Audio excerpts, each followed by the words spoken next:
I was still clad in my dirty work boots and jeans, with streaks of dirt where I had pulled fence posts, when the serenity of my porch was broken by the cry of a teenage girl.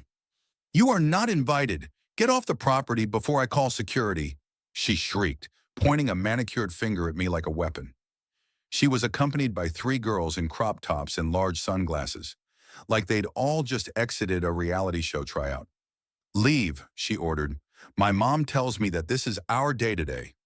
"You can't hang around while my friends are visiting," she sneered, pulling out her phone like a wand, simulating dialing. I didn't stand still in fear, but in shock. This wasn't some empty plot of land. This was my 25-acre ranch, my home, my history and sweat. And now this kid I'd never laid eyes on was attempting to run me off it. "My name is Abigail Turner. I'm 48 years old and the police chief of this small Texas town for 5 years. That's when I discovered how far entitlement can go, and how far I'd go to protect what's mine." I glared at her, jaw clenched. "You're making a mistake," I told her, voice level and hard. She gave me an eye roll. "No, you are for not leaving. My mom owns the HOA, and she can have you kicked out at any moment she wants." Behind her, I could see my barn doors flung wide open, music playing loudly on portable speakers. Someone was riding my horse like a carnival pony. Boys were tossing beer cans onto my pond. Tables groaned under chips and red Solo cups. They were having a full-out party on my property without a clue who I was. My phone rang. Deputy Larson's name appeared on the screen, but I ignored it. I had to handle this first. The girl, Sophie, walked closer and pushed me. "Move it, lady! You're freaking us out!" The push was feeble, but the nerve, that broke something in me. I straightened up, pinned my badge to my belt, and glared her down with a glare that could freeze lava. Before I could say a word, a black SUV came screeching up the drive. Diane, Sophie's mom, had arrived, and things were about to start falling apart. While I'd been at a 4-day police conference in Austin, a vacation I take every quarter, I'd informed the HOA secretary that I'd be out of town and told my ranch hand, Miguel, to lock the gates at night. But Diane, the HOA president, although my land was not even in her purview, saw my absence as an opportunity. She'd been badgering me for years to become a member of her HOA and resented my refusal. So when she discovered I was away, she informed Sophie they could host some type of teen enrichment event on my property. No permission necessary. Sophie and her friends entered either with a duplicate key from a previous event or by unlocking it. Miguel was not there, spending the night with his ailing aunt, depending on the alarms. When I returned early Sunday, the facility was almost unrecognizable. Streamers festooned the gate. Pizza boxes covered the yard. My American flag had been usurped by a gaudy party time banner. Teenagers lolled around my pond as if it were a resort. I pulled into the rear entrance, expecting a logical reason, but Sophie's militant greeting put paid to that. Diane now approached me like she was queen of the castle. Oversized glasses pushed back like a crown, handbag swinging.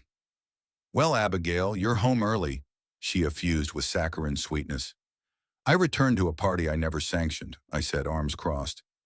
"Oh, it's just a little fun for the kids," she dismissed. "You weren't using the space." "I didn't lend it out," I retorted. Sophie interrupted. "Mom, this lady's harassing us." Diane's smile remained intact. "Abigail, you're disturbing the children. Please leave." Then Sophie grabbed her phone and actually called 911. "There's a trespasser being hostile," she informed the operator with a smirk. I clicked my radio. "Dispatch Chief Turner. Situation at my address. Unit respond." Sophie's jaw dropped. Diane went pale. The music stopped. And then pandemonium erupted. A boy yelled that a horse was loose and had jumped the fence. My heart pounded as I sprinted toward the field. Storm, our rambunctious gelding, was loose and perilously close to the highway. A broken fence latch, held ajar by a kid's bike, was responsible.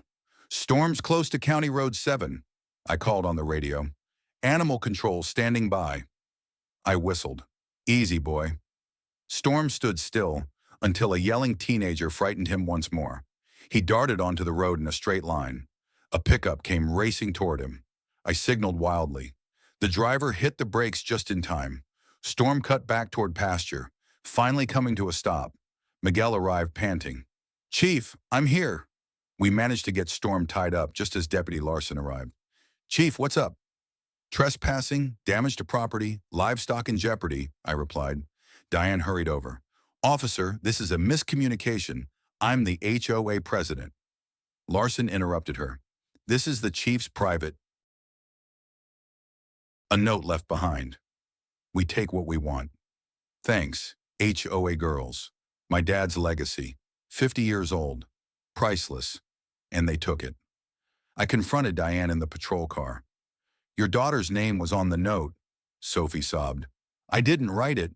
I just said the saddle was cool." Diane denied taking it. We checked security footage. Main cameras were off, but one of the loft cams caught the theft. 3 girls, one in a rhinestone sweatshirt and purple hair. "Who's the girl with purple hair?" I asked. Sophie breathed softly. "Leah Brooks, from Oak Grove." Larson and I visited her sleek house. Her mom was shocked. "Theft?" Leah stood at the stairs.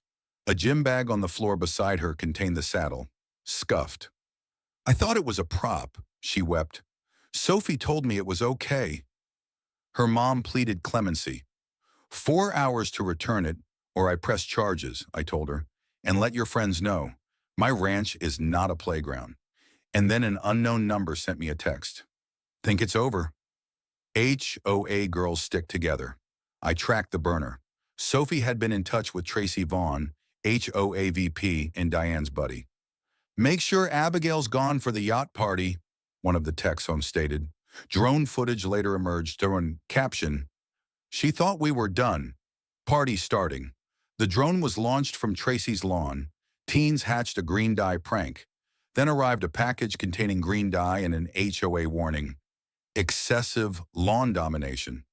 Sneering at my liberty. I summoned a town hall emergency. The community center was packed. Diane sat with her attorney. Sophie was excluded. Tracy hung in the back. I ran the videos, produced the texts, the footage from the drone. Gasps filled the air. Tracy's grin dissipated. Diane crumpled. "This was adult-directed," I responded. "They targeted my legacy." Sheriff Holt served Tracy with an arrest warrant. Diane attempted to sneak out, blocked. Applause broke out. Later that evening, another threat. "You got the leaders. We're still here. Spray paint on my sidewalk, not your land." Miguel and I tracked footprints to a park bench. More dye concealed. A threatening voice message emailed, "The HOA is a network. More's coming." I forwarded it to the FBI Cybercrimes Division.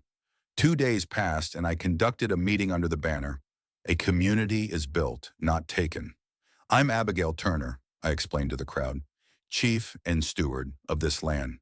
It was invaded, my legacy mocked by power-hungry HOA leaders. But their grip has broken. The HOA suspended all action. The county had declared my ranch protected." Cheers ensued. Leah approached, returning my saddle's blanket. Cleaned. "I want to do better," she said. "You will," I responded. As the sun fell behind the trees, Miguel asked, "Think they'll come back?" "Maybe," I replied, observing the horses grazing. "But now we're awake, and I'm not standing alone." Their reign crumbled. The spray paint lied. This land was mine, guaranteed by truth, justice, and a community that stood up at last.